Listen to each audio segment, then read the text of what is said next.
bum. Hey, we are live. This week's Tim Talks with one of my favorite people in the entire world. They say, show me your friends and I'll show you you. Well, I'm in pretty good company because I had the pleasure of meeting the one and only Bob Lanham. You know, there's the scene in Anchorman, very distinguished movie. Some of you might have seen it before, where he is making the moves on a particular young female, and he says, you know, I don't know how to say this, but I'm kind of a big deal. And I would argue that there's probably a handful of people. Bob, you're never going to get an intro like this again. There's probably a handful of people, in all seriousness. Now, this part, I am being serious. I like to yuck it up a little bit, but I would argue that Bob Lanham, especially during the pandemic, during COVID, and I would argue there's probably a list of 5 people in my mind that have made such an impact and been such a champion, number one, for his brand. He's taken a lot of bullets when people were questioning why things happened. And truly, because I've seen it myself, walked in lockstep with dealers to try to figure out various problems. And I'm so honored that I truly can call him friend. And he's a pretty good dude as well. I'd like to welcome the head of auto retail for Meta now, not Facebook, the one and only Bob Lanham. How's that for an intro, Bob? First of all, I hope this is recorded because I'm actually having my review today at 4:00. So I'd actually like to play your intro as my intro to this meeting. So I think we did record it.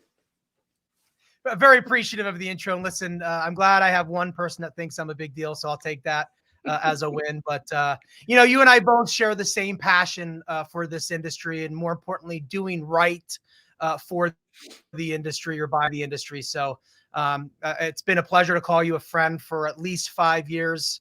We've shared, you know, many of flights together and airport rides together and sitting next to each other as our gates go this way. So yeah, love to be on here. Excited to be on here with Rocket. See that, Mom and Dad, I've made it a big deal at Meta, Facebook. He's my friend. So Mom and Dad, if you're listening, just wanted to throw that shout out.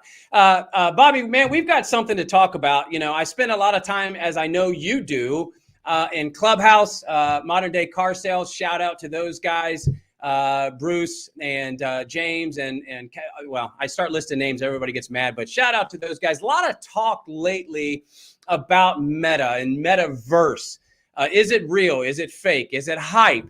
You know, not so long ago, back in 1999, there was this thing called the internet, and I was in the business back in 1999, and I can remember, and I'm not making this up, it's probably a fad. Why do I need a website? I'm not making this up. Why do I need a website? I don't have a website. In fact, I've got all my cars on Auto Trader, and that's when the guy or girl would come out to your lot and take pictures of Auto Trader. Why do I need a site? And obviously, how the world has changed. So I'm just going to intro to you. Tell us a little bit about the metaverse. In fact, I think you have something special for us, Bob. I'll let you have the stage for a second. Yeah, well, first, you know, the metaverse is also known as Web 3, which is the next iteration of what the web is going to look like. So I know we tend to use the word the metaverse, and that is the sort of the brand term, but it's also known as Web 3. But, you know, I think before we kick off, instead of hearing what the metaverse is from me, I wanted to bring in someone that plays a very big role from the metaverse here at Meta. So why don't I let this person introduce what the metaverse is for us? Sounds good. About the metaverse, I want to share what we imagine is possible. Yeah.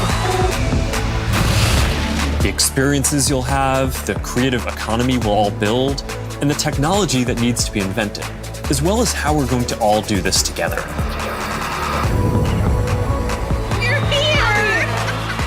The next platform and medium will be even more immersive. Like a shop. Some call it skill. Keep talking. An embodied internet where you're in the experience, not just looking at it. And we call this the metaverse.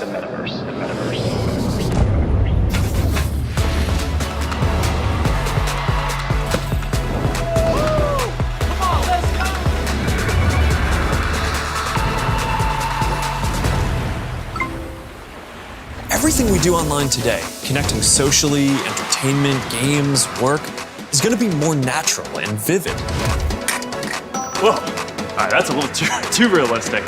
Now this is more my style. We believe the metaverse will be the successor to the mobile internet. And you're going to be able to do almost anything you can imagine. All right, perfect. Boy. Oh, hey, Mark. Hey, what's going on? Hi, Mark. What's up, Mark? This place is amazing. The feeling of presence. This is the defining quality of the metaverse. You're going to really feel like you're there with other people. You'll see their facial expressions, you'll see their body language, maybe figure out if they're actually holding a winning hand. All the subtle ways that we communicate that today's technology can't quite deliver. I knew you were bluffing. Avatars will be as common as profile pictures today, but instead of a static image, they're going to be living 3D representations of you. Beyond avatars, there is your home space. Your home is your personal space from which you can teleport to anywhere you want.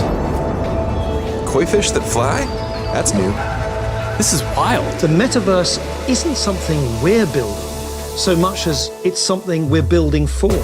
Across the industry, we need to bring that same imagination and commitment to building for interoperability, openness, safety, and privacy as we do for all the other product aspects of the metaverse. These have to be fundamental building blocks, just like the other software and experiences that we've been talking about.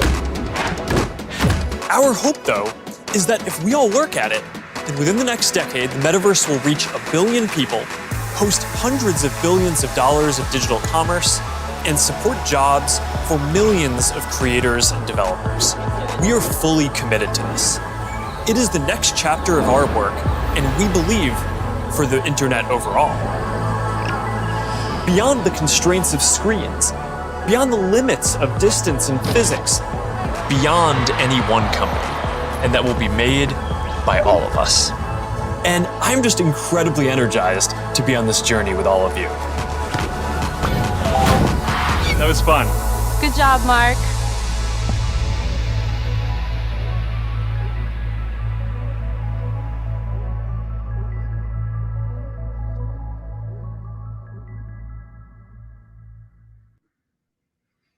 Listen, like I know there's a bunch of naysayers out there, as there should be, right? I mean, it's kind of what we need to drive the metaverse. But for those of you that have an Oculus headset, you know that a good chunk of what's in that video can be done today, whether it's having a virtual conference, whether it's deep sea diving and having a 4D or 3D view of the underwater. So, you know, listen, I just want to be clear, like the metaverse isn't 100% here today. We're not living in the metaverse. The metaverse still needs to be built. But what gets me excited is I'm really looking forward to what partners are looking to build or what we as an industry can build to first and foremost make the experience that much greater for our customers. So hopefully everybody enjoyed that video. And again, if you don't have an Oculus headset, know that a good chunk of what's in that video is doable today. My nephew has one, and during the holiday season had the chance to put that thing on, and just absolutely incredible. And by the way, just text Mark and tell him thank you very much for taking time to join us on TimTalks. I truly appreciate that. That was great. Yeah, you know, I was going to mention I had him do that custom for this talk, so I'm too appreciative that he took time. Yeah, I don't know how busy he is, but he took time to do that for us. So, yeah. I appreciate that. Hey, listen, this is exciting stuff, and you know, if we all had hindsight's 20/20, right? I think if we could go back in time 20 years, 10 years, we'd all be gazillionaires because there's things, whether it's Bitcoin or the internet, websites on dealerships, we wish we were ahead of the game. And I think that we have to be thinking and expanding our minds. You know, I didn't say, I'm sure he won't care. Brian Kramer, one of the, in my opinion, brightest minds, general manager of a very successful Toyota store in South Florida, part of the amazing Jermaine group. He is all in. In fact, he is giving a talk on the metaverse as well at Digital Dealer. We have NADA, National Automotive. I know there's people joining that aren't in the automotive space, because I had some actually friends and family want to join just to see what's going on with this metaverse. But most of you are in the automotive space. So at NADA, the National Automotive Dealers Association, there is going to be a lot of booths that are going to be using the metaverse. But let's talk about dealerships. A lot of our audience is people in the space, in the automotive space. What should a dealer be thinking about? You said, and you alluded to, look, this is not fully baked yet. Anybody with an Oculus can see that it's pretty cool where you're going based on his video. But if I'm a dealer, what do I need to be at least thinking about right now? Yeah, I love that question. And I don't know if you saw my slide that came up earlier, Nate. I don't know if you could pull that slide up that had, the gentleman holding the boombox and the Walkman and the Watchman and everything else. But, listen, you mentioned the 90s, right, earlier today. And I have a picture that Nate's going to pull up that has a gentleman with all sorts of gadgets around him, right? A Watchman, if you remember what the Watchman is. Oh, yeah. It's got the boombox, he's got, a typewriter, so on and so forth. And what's really interesting about that is if you would have said to someone in the 90s, hey, everything that person has right in front of them that they're holding is going to be in your pocket one day, people would be like, absolutely not. No way you're going to be able to get all of that on a device that's going to be in a pocket one day. And look where we are today. Almost 100% of those items that this gentleman is holding or is around him is what? In right, our on our pocket phone. today. That's right. That's right. So Nate, you can go off that slide. So you ask what can dealers do today? What can they prepare for today? It's interesting because while we're on a Tim talk, Tim is a co-founder of one of the top messaging platforms in the auto retail business. And what a lot of people haven't realized yet is business messaging really is the first part of the metaverse, or a precursor to the metaverse. And some of you might be saying, well, why? Like, how is that? Well, we have to communicate with a potential buyer virtually, right? And in this case, it's through our desktop or through text or whatever device we're using. But at the end of the day, it's virtual, right? We have to sell to someone who's not physically in our store. Well, that's what the metaverse is, right? Which is virtual rooms or virtual experiences. So you're going to have to learn to sell. You're going to have to learn to do your vehicle presentation or your in-store or your virtual in-store walk around virtually. Now it'll look different because it'll be avatars and we'll be right next to each other and we'll be able to, talk to each other as if we are in the same room. So I guess the first thing that I would tell dealers is hone in on your virtual selling process. Tim, the same way you and I had to say, look, we used to be on the road all week, right? Doing physical presentations, being able to read the room. Man, this is bombing. This is going in the wrong direction. Maybe I'll take my presentation in a different direction or I'll act it. We couldn't do that anymore. We're doing these, and we had to do Zoom presentations and so on. So we had to learn a new skill. Learn that new virtual skill now and use text messaging and virtual messaging as your precursor to what the sale is going to look like in the metaverse. No, it's so exciting to see where technology is going and in the very near future. How do dealers? I mean, look, that's a lot. I mean, we see the video from Mark, if I can call him Mark, Mr. Zuckerberg, excuse me. We see the video. And I'm a dealer. I'm running a store right now. Everybody is, money's falling off the trees. Yes, we have the inventory problem, but dealers are still making more money than they have right now. If I'm a forward thinker like Brian Kramer, okay, part of the reason that he's as successful as he is because he's thinking, a year, 2, 3 years down the road in everything that he does. But what if you don't have a Kramer on your team, how does a dealer get started? I mean, where do we even go? How does a dealer get started? What's some things that we need to start doing to prepare ourselves for this new incredible technology? Go out and buy an Oculus headset. Go out and buy a couple Oculus headsets and maybe give one or two to your staff. There's a lot of apps in the Oculus app store that get you right into what the metaverse is going to look like. And the first one is what's called Horizon Workrooms, or the Horizon set of apps that allow you to engage with random people who are positioned throughout the world in various rooms that you get to choose from. So, I'm a student of the game. I'm far from the smartest of the pack here in our industry, but the same way I follow thousands of dealerships on Instagram and Facebook so I can see what others are doing, what seems to be successful, what has the same engagement. Do the same thing with the future of the metaverse. Go out and buy an Oculus headset or 2 or 3 and start downloading the app so you can start to feel and see the virtual experience, because it's real. Look, I downloaded a golf game the other day and it has a Top Golf app. And I literally was in a booth and I looked around and there was cornhole over here. There was a bar. I turned on a playlist and YouTube popped up in the corner and I could select the genre. And I was literally playing the Top Golf game where I had to follow what color and short. It's crazy. Like, I've done conferences or conference calls in virtual conference rooms. And it's weird. It's real, man. Like, it feels like the person is right there. And hopefully maybe our next Tim Talk will be in the metaverse. We'll be in the metaverse and we can display it outward like this, but you and I will be in the metaverse. My brain is believe it or not, you have to blow some dust off, but is turning right now about a zillion miles an hour. When we think about, this isn't too far off. When we think about, like, and you mentioned it before, what we're doing right now. You're obviously, I believe, in Detroit. I'm in Atlanta.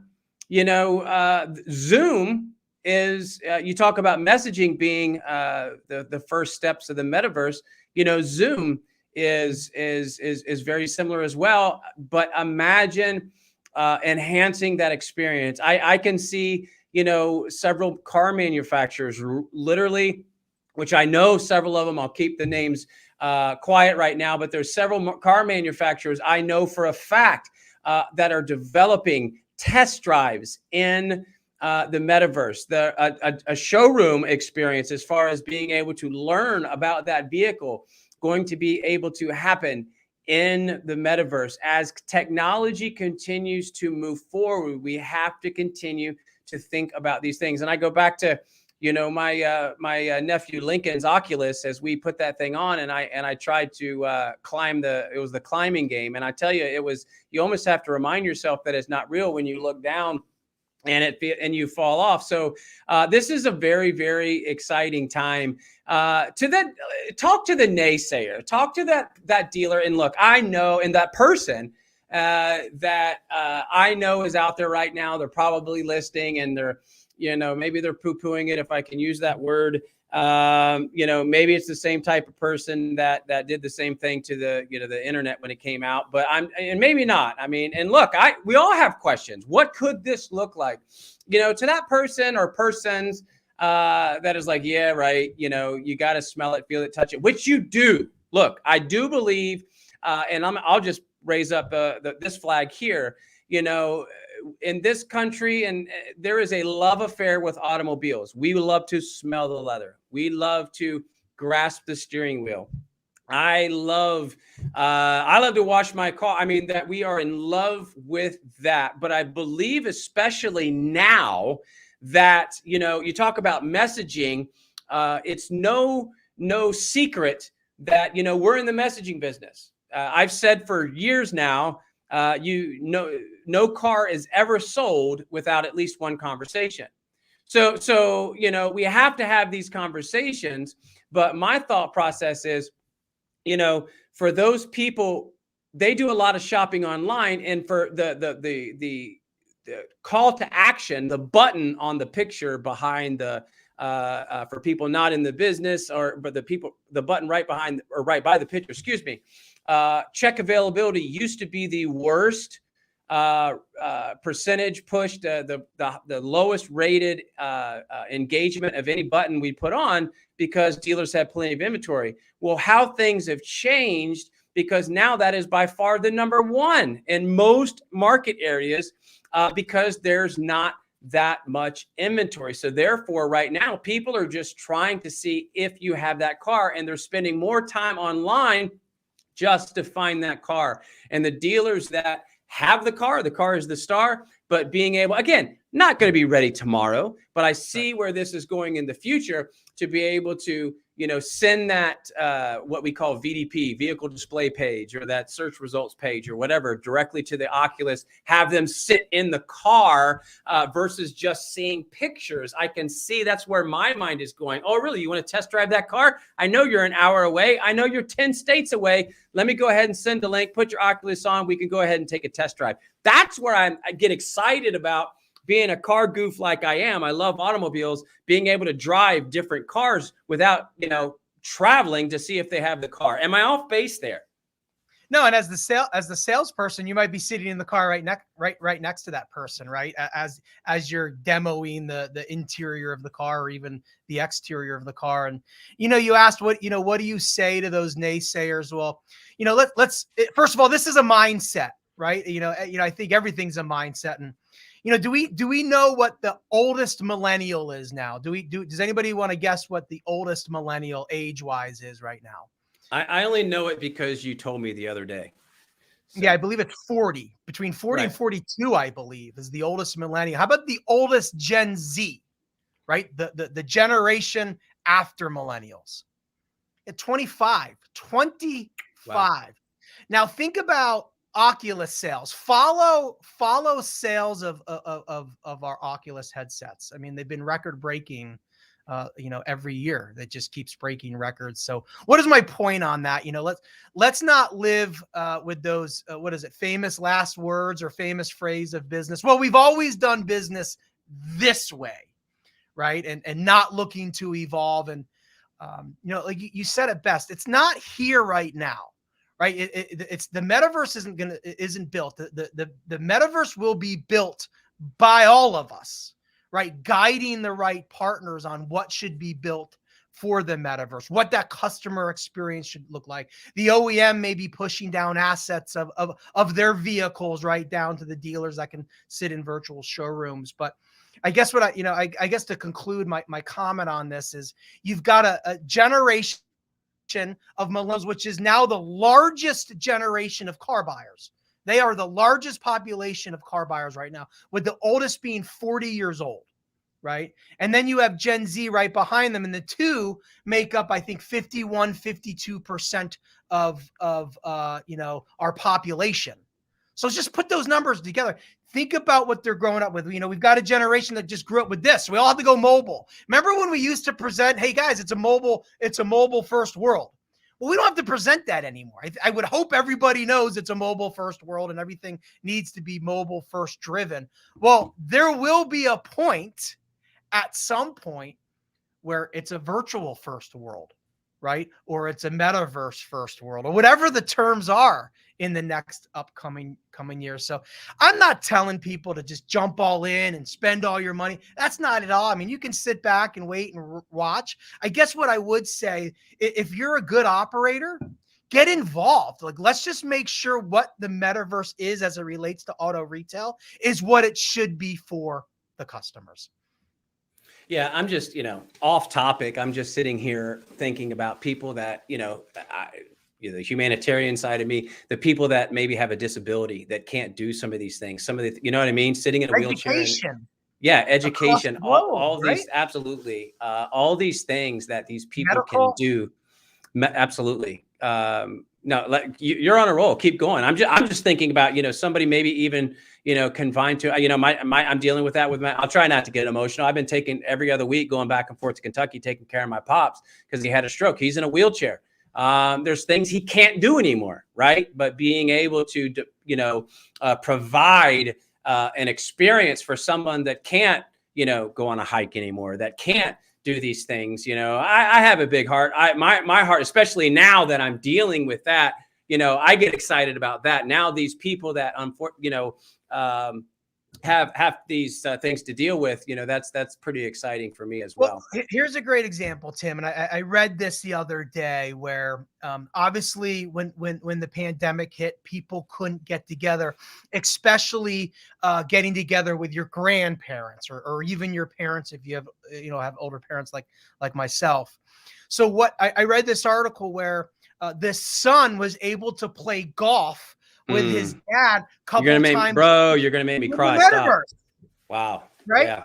Yeah. And listen, and I read another story of this gentleman who lost 30 pounds during the pandemic, not from going to the gym, not from buying some device, playing ping pong on the metaverse. And, there's a lot of fitness apps, and obviously gaming will probably come out and be popular at first because the world is very big on gaming. But man, to your point, I think, again, if done correctly, and it will be done safely, that's one of the biggest initiatives Meta has, and hopefully the other partners do as well, in terms of making sure what is built for the metaverse is safe. But there's just so many positive, I think, applications that can be had with the metaverse.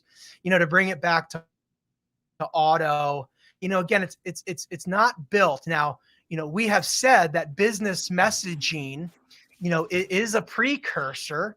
It is a part of what the metaverse is today, simply because it's virtual connections. It's your conversation that starts the sale, but it's virtual, right? Well, now take this type of virtual that we're having, and instead you and I are literally maybe looking at each other's avatars from a couple feet away. And I'm telling you, when you do that experience, guys, it's called Horizon Workrooms. For those of you that have an Oculus or purchase an Oculus, first thing you should do is go to Horizon Workrooms and join a conference with somebody. Set up a conference room. Do it with me. Ping me on LinkedIn and we'll do it, because right when the second you do that, you're like, I see where this can go. Right. And that's a basic conference room. But think about that, instead of your conference room being an actual vehicle, right, where you're sitting in the passengers and the potential customers in the driver's seat.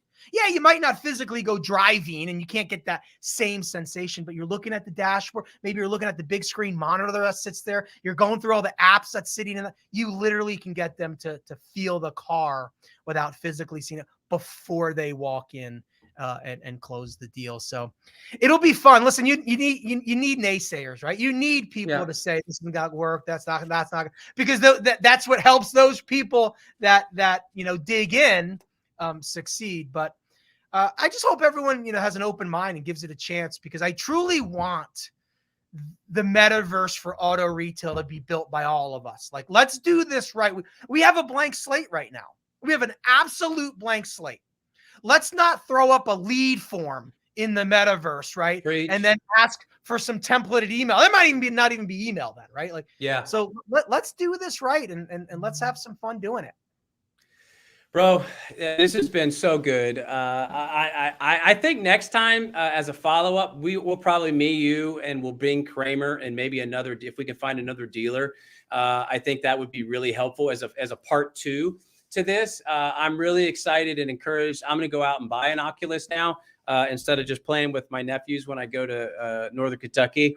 And I'm going to do that. We're going to have a meeting and we're going to hang out. It's a very, very exciting time with technology and where we're moving. And again, on the humanitarian side, just being able to offer things to people. And again, I know that's not automotive, but that really touches my heart. Being able to offer things to people that can't no longer physically do those things, that's encouraging too.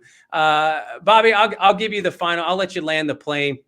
This has been just, in my opinion, one of the best Tim Talks we've done, just because I'm getting fired up sitting here thinking about it. But if you were to talk to you have the stage for the next couple of minutes. If you were you're talking to the automotive space as we head into NADA, and you've said so many great things already, but just landing the plane, what do you want to convey to the dealers listening? Well, I was just reading Philip Gonzer. Hopefully, I've said your name correctly. Your comment, and we have 2 Oculuses, and you play family Beat Saber. Like what a great family time, right? And that game is fantastic. And I mentioned golf, and I downloaded a snowboarding game. I'm not gonna lie to you, I got nauseous literally on going down this virtual hill. I had to take the headset off, and by the way, when I did the Top Golf, I swung so hard that when I turned, I turned as if I was on the 2nd story of a Top Golf, and I was like, "Holy cow, I'm gonna fall down." But you truly do feel it for those of you that have an Oculus. So, to land the plane, I would say, let's do this together as an industry. Yeah. Let's do this right? Let's do this with the customer in mind. Right. Let's blow up the status quo and say, okay, if we have a blank slate, so how should this customer experience work? Right. Let's have some standardization around it, maybe, so that we're all doing something that's similar, so our customers not getting all these crazy experiences, across the board.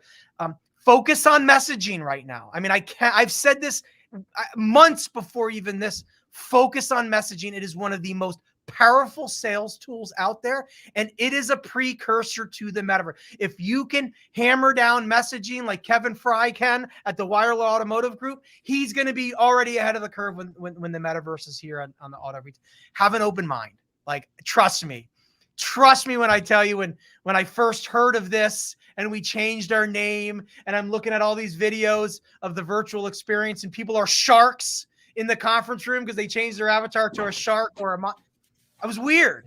But then when you dig in and you get into what apps that sit in the Oculus, you're like, holy cow, this could be first of all a lot of fun, and we could do this right if we all band together and do this together. I know you have one of the best quotes. It's actually on the Tim Talk.